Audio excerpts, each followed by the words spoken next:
Хүүхэд хамгаалал гэж юу вэ? Хүүхэд өсөж том болох явцдаа зөв буруу зүйлийн ялгааг таньж мэдэлгүй бүхнийг сонирхож өөрөө оролдож хийж үзхийг хичээдэг. Энэ явцад хүүхдийн эрх зөрчигдөх олон нөхцлүүд бүрддэг.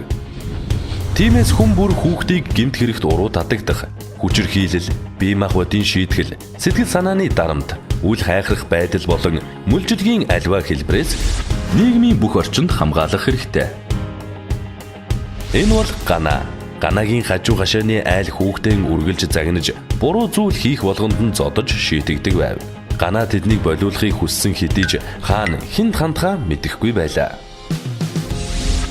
Хэрв та хэн нэгэн хүүхэд эрсдэлд байгааг мэдвэл хүүхдийн тусламжийн утас 108-д холбогдоорой. Танд мэдээлэл зөвлөгөө, яаралтай тусламж, нийгмийн бусад үйлчилгээнд холбон зуучлана.